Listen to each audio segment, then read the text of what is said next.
원합니다. 저와 여러분 우리 모두는 하나님의 거룩하신 부르심을 받아 구원 얻어 하나님의 거룩한 백성이 되었습니다. 그래서 우리는 천국을 소망하며 살아갈 수 있게 되는 것이죠.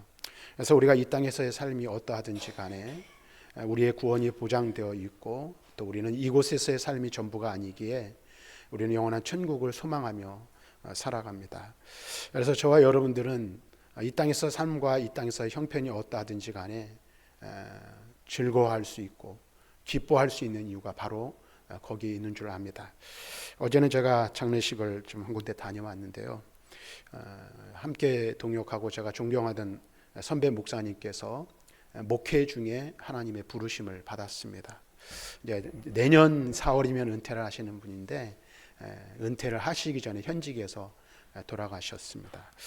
그것을 보면서 우리는 이 죽은 이 앞에서 슬퍼하고 또 비통해할 수 있습니다만은 어제 어떤 집사님도 그런 얘기를 하시고 또 많은 목사님들 그런 얘기를 하시더라고요. 하나님 앞에 복을 받았다.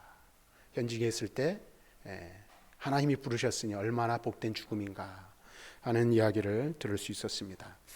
우리가 이 땅을 살아가면서 죽음이라는 것을 두려워하지만 우리 모두는 구원의 소망이 있고 천국의 소망이 있기에 어떠한 삶의 형편 가운데 있다 할지라도 우리는 천국을 바라보며 살아가는 축복자들인 줄로 믿습니다. 또 하나 우리가 기억해야 할 것은 우리가 이렇게 구원의 부르심을 받았을 뿐만 아니라 동시에 우리는 사명자로 부르셨다라는 사실을 우리는 기억해야 합니다. 그래서 저와 여러분들이 예수 믿어 구원받고 천국을 향하여 나아가는 순례자의 삶을 살 뿐 아니라 이 땅을 사는 동안 우리는 우리에게 주어진 사명, 우리에게 주신 사명을 온전히 감당하기 위해서 최선을 다하는 삶을 살아야 하는 것입니다. 구원받은 우리에게 하나님께서 주신 사명이 무엇일까? 그것은 곧 복음 구원의 사명, 영혼 구원의 사명이라는 사실을 오늘 우리는 기억해야 합니다. 오늘 우리가 함께 읽은 마가복음 1장 16절부터 20절 말씀을 보면 우리가 잘 아는 말씀의 내용이 나오죠. 예수님께서 그의 제자들을 부르시는 장면을 우리는 여기서 보게 됩니다. 그리고 그의 제자들을 부르신 이유 또는 그의 제자를 부르신 목적, 그 목적이 무엇인지 우리에게 분명하게 말씀해 주고 있습니다. 제자들을 부르시고 그들에게 사명을 주신 주님께서는 오늘 우리들을 부르시고 우리들에게도 사명을 주셨다는 사실을 우리는 이 말씀을 통해서 깨닫게 되는 것입니다.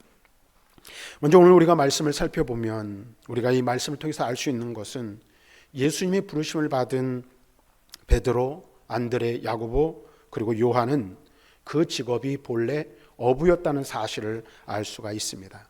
오늘 말씀을 보면 갈릴리 해변을 지나가시던 예수님께서는 바닷가에서 그물을 던지는 이들을 보시게 되고 그들에게 말씀하십니다. 나를 따라 오라 말씀하십니다. 그들을 부르시는 것이죠. 그리고 그들은 예수님 아래 지체하지 않고 배와 그물을 버려두고 예수님을 따랐다라고 성경은 우리에게 말씀해주고 있습니다. 이들은 예수님을 만나기 이전과 그 다음의 삶이 전혀 다른 삶을 살게 된다는 사실도 우리는 성경을 통해서 알 수가 있습니다. 먼저 우리가 생각할 수 있는 것은 그들이 만약에 그 배를 직접 소유한 어부였다면 그 자체로서 우리가 그렇게 생각을 하죠. 예수님의 제자들은 별 볼 일 없는 사람이라고 우리는 흔히 생각하기 쉽죠. 그래서 갈릴리 출신이고 어부 출신이기에 별 볼 일 없는 그런 사람이라고 오늘 우리는 여기기 쉽습니다. 그런데 만약에 그들이 배를 소유한 어부였다면 적어도 그들은 어느 정도의 재물을 소유한 부유한 삶을 살았던 사람들이라는 사실을 알 수가 있습니다. 왜냐하면 당시에 농부가 여러 결의소와 농기구를 소유한 것 이상으로 배는 그 가치가 과거에나 오늘에도 있기 때문에 그렇습니다. 오늘날에는 배 만드는 기술이 많이 발달해서 대량으로 배를 만들기도 하고 정교하게 만들기도 합니다. 그러나 예수님 당시에 배를 만드는 기술은 낙후되었을 것이 분명하고 조그만 고기를 잡는 어선이라 할지라도 매우 값이 나갔을 것이 틀림이 없습니다. 오늘날에도 보면 제가 예전에 한번 오래전이죠. 전라도를 한번 다녀온 적이 있는데 보니까 조그만 어선인데도 불구하고 1억이 넘는다고 그러더라고요. 배 한 채 값이. 그러니까 그런 것처럼 어선을 소유하였다면 예수님 당시에도 어느 정도의 부유함을 누리는 사람들이었을 것이라는 것이죠. 그런데 여러분 보세요. 이처럼 값비싼 배를 버려두고, 그것도 처음 보는 사람이 처음 던진 한마디 말, 나를 따라오라라는 그 얼토당탄, 우리가 일반적으로 생각하면 그 말에 배와 그물을 버려두고 예수를 따라갔다라는 것이죠. 오늘 우리 이것을 한번 생각해 볼 필요가 있을 것입니다.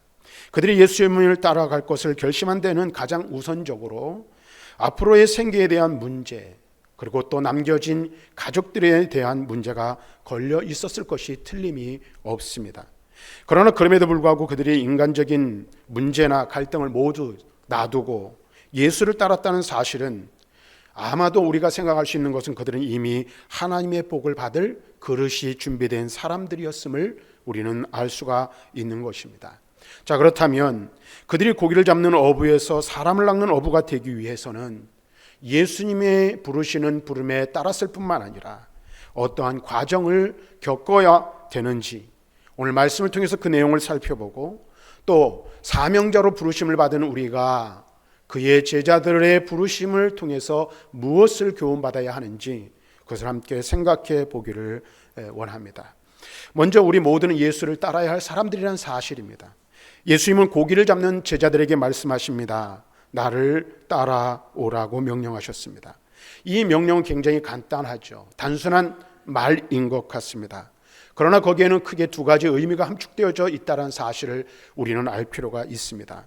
먼저 첫 번째는 나를 따라오라는 이 말은 세상과의 단절을 요구하는 명령이라 말할 수 있을 것입니다. 이 말은 그들을 부르신 예수님께 무엇을 맡기라는 거예요? 너희의 생과 사, 너희의 삶의 모든 것을 내게 맡기고 나를 따르라 라는 말씀인 것입니다. 다시 말하면 더 나아가서 그들이 지금까지 자신의 지식, 자신의 경험을 의지하고 살았다면 이제부터는 오직 자신을 부르신 주님의 말씀을 따라 주님의 말씀을 의지하여 살으라고 말하고 명령하고 있는 것이라는 사실을 우리들에게 말씀해 주고 있는 것입니다. 그래서 누가복음 9장 62절에는 제자의 자격을 이렇게 말씀하고 있습니다. 말씀을 같이 한번 읽어보겠습니다. 시작. 뒤를 돌아보는 자는 하나님 나라에 합당하지 아니하니라 하시니라. 여기서 제자의 자격을 이렇게 말씀하시죠. 손에 쟁기를 잡고 뒤를 돌아보는 자는 하나님 나라, 제자의 자격에 합당하지 않다. 주님을 따르기로 결심하였으면 어떻게 뒤돌아보지 말아야 된다는 거예요. 주님을 따르기로 결심했으면 남겨진 일들에 대해서 염려하지 말라고 말씀하시는 거예요. 예수님을 따르기로 결심했다면 예수님 외에 다른 것을 바라보지 말라고 우리들에게 말씀해 주고 있는 것입니다. 천국의 제자된 자는 세상에서 의지할 만한 모든 것들을 다 끊어버리고 오직 하나님께로 돌아올 때 하나님께서 공급해 주시는 힘을 입어, 능력을 힘입어 살아갈 수 있게 되는 것입니다. 뿐만 아니라 이 말은 인생의 목표, 삶의 목표가 달라져야 할 것을 말씀하고 있는 것입니다. 지금까지 우리가 세상을 바라보고 사람을 보고 살았다면 이제 우리의 인생의 목표, 삶의 목적이 무엇이 되어야 합니까? 오직 예수 그리스도 그분이 되어야 함을 우리에게 말씀해 주고 있는 것입니다. 오늘 우리는 이 사실을 알아야 합니다. 다음으로 두 번째는 예수님을 따르라는 그 말은 예수 그리스도를 닮는 삶을 살기로 결단하는 것을 요청하고 있는 것입니다. 예수 그리스도를 따른다는 것은 그분과 동고동락하면서 그의 삶을 본받는 삶이라는 사실을 우리는 알아야 합니다. 만약에 우리가 예수 그리스도를 따르는 자라 또는 그리스도인이라고 고백하면서도 예수 그리스도를 본받는 삶이 없다면 우리는 예수의 참 제자라고 말할 수 없는 것입니다. 우리가 예수를 믿노라고 고백한다면서 우리가 주님을 닮아가야 하는 것은 당연한 일이라는 사실입니다. 그래서 사도 바울은 성도들을 향하여 이렇게 말하죠. 너희는 나를 본받으라 라고 말한 거예요. 그런데 그가 자신 있게 나를 본받으라 말할 수 있었던 것은 그 자신이 예수를 닮은 삶을 살았기에 가능했다라는 사실입니다. 말씀을 한번 함께 볼까요? 고린도전서 4장 16절 말씀을 먼저 읽어보겠습니다. 시작. 그러므로 내가 너희에게 권하노니 너희는 나를 본받는 자 되라. 빌립보서 3장 17절에도 이렇게 말씀하십니다. 빌립보서 3장 17절 시작. 형제들아 너희는 함께 나를 본받으라. 그리고 너희가 우리를 본받은 것처럼 그와 같이 행하는 자들을 눈여겨보라. 이렇게 말씀하고 있어요. 사도 바울은 자신 있게 말합니다. 나를 본받으라. 나를 본받으라. 바울이 이렇게 자신 있게 이야기할 수 있는 이유는 무엇이었고, 우리는 바울의 모습을 통해서 바울의 어떤 모습을 본받아야 하는지를 생각해 볼 필요가 있어요. 바울이 왜 이렇게 자신 있게 말할 수 있었습니까? 그가 바라보는 이, 그가 본받은 이는 자기 자신이나 세상의 그 어떤 인물이 아니라 예수 그리스도 그분이셨기 때문에 그래요. 그리고 그는 예수를 본받는 삶을 위해서 자기의 모든 것들을 내어버린 자였기 때문에 가능하다는 것입니다. 그래서 바울은 빌립보서 3장 7절과 8절에 이렇게 고백하고 있습니다. 같이 읽습니다. 시작.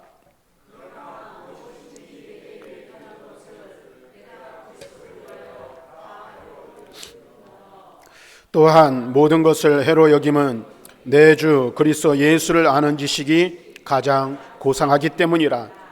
내가 그를 위하여 모든 것을 잃어버리고 배설물로 여김은 그리스도를 얻고. 아멘. 이 고백이 저와 여러분들의 고백이 될 수 있기를 바랍니다. 이 믿음의 고백이 우리의 고백이 되어서 우리가 본받는 이는 오직 예수 그리스도 그분 한 분이시고 그리스도를 본받는 그 일을 위해서 우리의 모든 것들을 배설물과 같이 여길 수 있는 은혜가 있기를 바랍니다. 그러므로 참된 예수 그리스도의 제자는 사도 바울과 같이 나를 본받으라고 말할 수 있어야 한다라는 것입니다. 그렇지 못한 사람은 감히 예수의 제자라고 스스로 말할 수 없을 것입니다. 여러분 한번 생각해 보십시오. 예수님의 12제자들이 단순히 그를 따른 것으로 제자로 인정받은 것일까? 우리가 예수 그리스도인이라는 교회에 출석하고 교인이라는 이름을 가지면 그것으로 우리의 구원이 보장되고 우리가 하나님의 거룩한 백성의 예수의 제자라고 말할 수 있는 것일까? 성경은 그렇게 이야기하지 않는다라는 것입니다. 제자들이 단순히 예수 그리스도를 따른 것으로 제자로 인정받은 것이 아니란 사실을 우리는 가롯 유다를 통해서 알 수가 있습니다. 그도 똑같이 예수의 부르심을 받았고 12제자에 속한 자였습니다. 그러나 그럼에도 불구하고 가롯 유다는 예수를 본받기를 거부하였습니다. 그래서 결국 어떻게 됐습니까? 예수의 제자에서 제되었습니다. 성도는 누구나 예수의 제자이기에 마땅히 예수 그리스도를 본받는 삶을 살아야 합니다. 그래서 이 삶을 거부하는 자는 교회를 다닌다 할지라도, 교인이란 이름을 가지고 있다 할지라도, 교회에 등록한 교인이라 할지라도 천국 백성은 될 수 없는 것입니다. 그러므로 저와 여러분들 어떻게 해야 합니까? 예수 그리스도의 부르심을 받았다면 예수를 따르는 자가 되어야 합니다. 우리의 모든 것을 예수 그리스도께 맡기고 그분만을 의지하고 그분만을 바라보며 살아가야 하는 것입니다. 오직 예수 그리스도를 우리의 주님으로 인정하고 그분을 본받는 삶을 살아야 하는 것입니다. 그래서 저와 여러분의 모습 속에서 누가 발견되어야 합니까? 예수님이 발견되어져야 돼요. 그래서 당신의 모습에서 예수님의 얼굴을 보기를 바랍니다. 여러분의 모습 속에서 그리스도를 닮아 여러분이 그리스도의 모습이 여러분의 삶 속에서 나타나고 그리스도의 향기가 풍겨지는 은혜가 있기를 주님의 이름으로 간절히 축원합니다. 오늘 이와 같은 은혜가 저와 여러분들의 있기를 바랍니다. 그다음에 그 두 번째로 예수님의 제자가 되는 것, 예수님의 제자로 살아가고 사람 낳는 어부가 되기 위해서는 자기를 포기해야 한다는 사실입니다. 오늘 20절 말씀을 보면 예수님의 부르심을 받은 야고보와 요한은 배뿐만 아니라 자기 아버지 세베대를 버려두고 예수님을 따랐다라고 말하고 있습니다.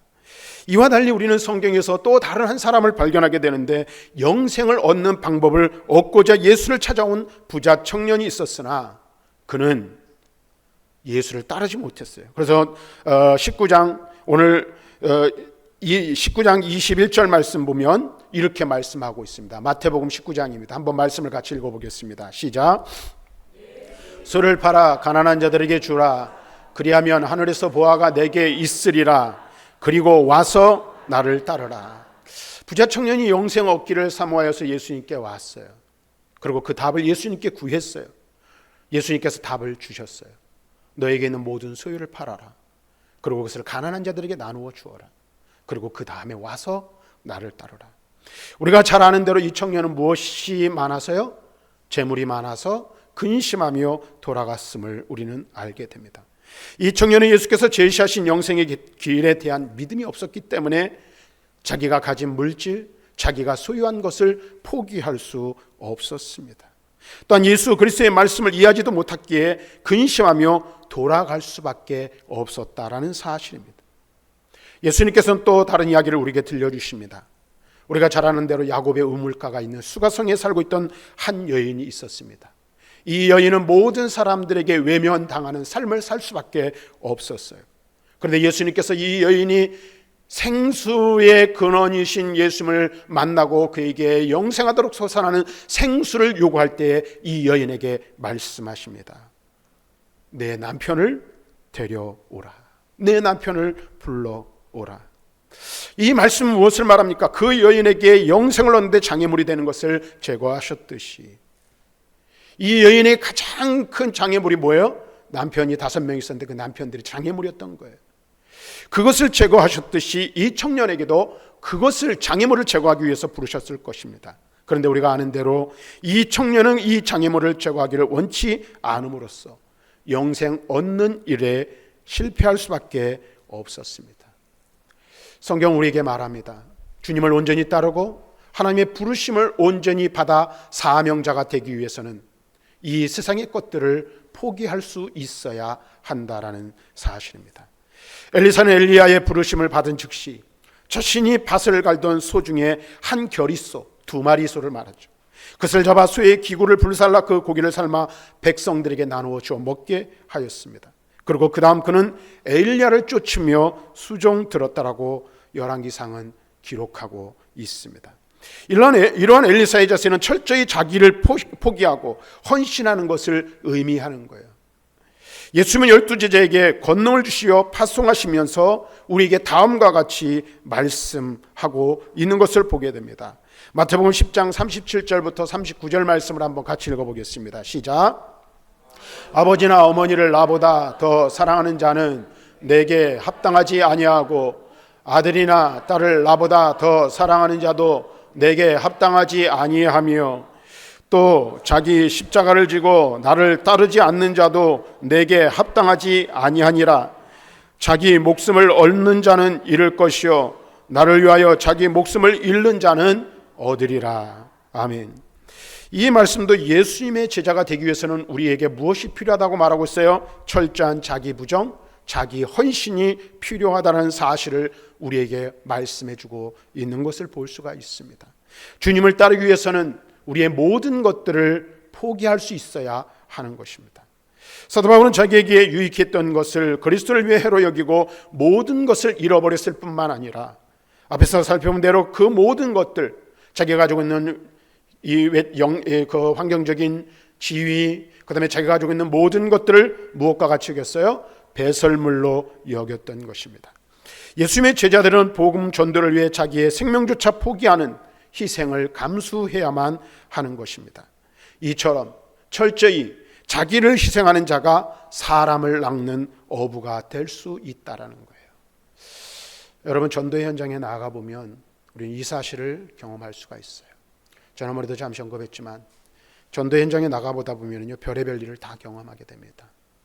전도하는 게 여러분 굉장히 단순하고 쉬운 것 같지만 사실 영적인 싸움이기에 굉장히 어렵고 힘든 것이 영혼 구원의 일이라는 사실을 우리는 기억해야 할 필요가 있어요.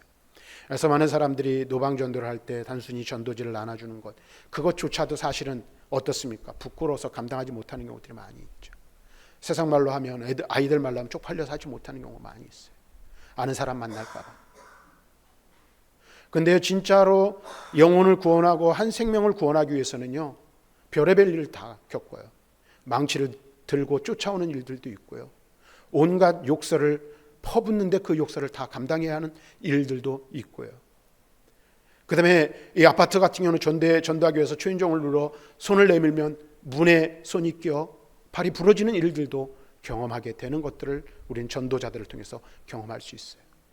그런데 그 모든 것들을 감수하고 나아가서 복음을 전하고 영혼을 구원한다는 것, 그것은 자기를 부정하고 자기를 헌신하고 자기를 포기하지 않으면 할 수 없는 일이란 사실을 우리는 분명하게 알아야 한다는 것입니다. 사랑하는 성도 여러분, 많은 사람이 사람을 낚는 어부가 되는 조건들이 자신과는 아무런 상관이 없는 것이라고 생각하기 쉽습니다. 그래서 사람들은 세상과 단절하고 예수를 닮는 삶을 살며 철저히 자기 이성의 삶을 사는 것이 나 말고 다른 사람, 하나님께서 특별하게 은혜를 주고 은사를 주신 사람에게만 가능한 일이라고 여기는 경우들도 있어요. 왜 그럴까요? 이 길은 쉽지 않은 길이기 때문에 그렇습니다. 앞에서도 말씀드렸지만 자기를 부정해야 합니다. 자기를 헌신해야 합니다. 자기가 가진 모든 것들을 때로는 포기해야만 하기 때문에 그렇습니다. 그래서 이것은 나에게는 해당 안 되고 특별한 누군가에게만 하나님께서 전도의 은사를 주신 사람에게만 가능한 일이라고, 그에게 주어진 임무라고 여기는 경우들이 있습니다.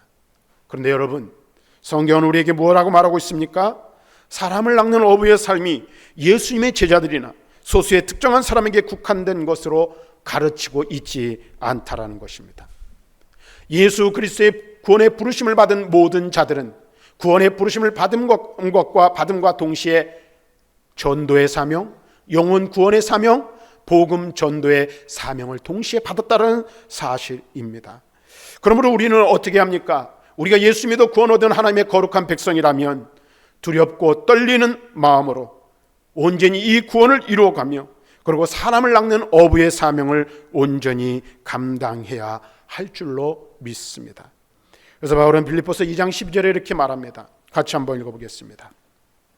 그러므로 나의 사랑하는 자들아, 너희가 나 있을 때뿐 아니라 더욱 지금 나 없을 때도 항상 복종하여 두렵고 떨림으로 너희 구원을 이루라. 너희 구원을 이루라고 말하고 있어요. 우리의 구원을 이루는 것은 우리가 성화되는 과정을 말하기도 하고 예수를 닮아가는 삶을 의미하기도 하는 것입니다. 예수를 닮아가는 것은 무엇입니까? 곧 자기를 부정하고 자기를 포기하는 것이며 오직 주님만을 위하여 자신을 들여 헌신하는 삶을 사는 것입니다. 그러기 위해서는, 우리가 이와 같은 삶을 살기 위해서는 앞에 언급한 제자의 조건이 뒤따라야 하는 것입니다. 사랑하는 성도 여러분, 저와 여러분 구원의 부르심을 받았습니다. 또한 동시에 사람을 낚는 어부로 부르심을 받은 줄로 믿습니다. 이 사실을 우리는 꼭 늘 항상 기억해야 할 것입니다. 성경은 우리에게 다음과 같이 말씀해 주고 있어요. 우리는 왕같은 제사장으로서 자신을 어두운 데서 불러내어 그의 기이한 빛에 들어가게 하신 자의 아름다운 덕을 선전하도록 우리를 부르셨다라고 말씀하고 있어요. 베드로전서 2장 9절 말씀을 같이 한번 읽어봅니다. 시작. 그러나 너희는 택하신 족속이요 왕같은 제사장들이요 거룩한 나라요 그의 소유가 된 백성이니 이는 너희를 어두운 데서 불러내어 그의 기이한 빛에 들어가게 하신 이의 아름다운 덕을 선포하게 하려 하심이라. 말씀을 다시 한번 보세요. 그러나 너희는이라 그랬어요. 하나님 앞에서 부르심을 받고 구원함을 받은 나는 어떠한 존재라는 거예요? 따라합시다. 택하신 족속, 왕같은 제사장, 거룩한 나라, 그의 소유된 백성. 믿습니까? 좋지요. 네. 근데 우리는 영광의 복음만을 생각해요. 근데 우리를 부르셔서 이렇게 우리에게 말씀하신 이유, 우리를 이렇게 부르셔서 이와 같은 자로 거룩하고 성결한 하나님의 백성으로 살아가게 하신 이유, 목적이 무엇이라고 말합니까? 2장 9절 하반절. 자, 한번 읽어볼까요? 너희를 어두운 데서 불러내어 그의 기이한 빛에 들어가게 하신 이의 아름다운 덕을 선포하게 하려 하심이라. 뭐라고요?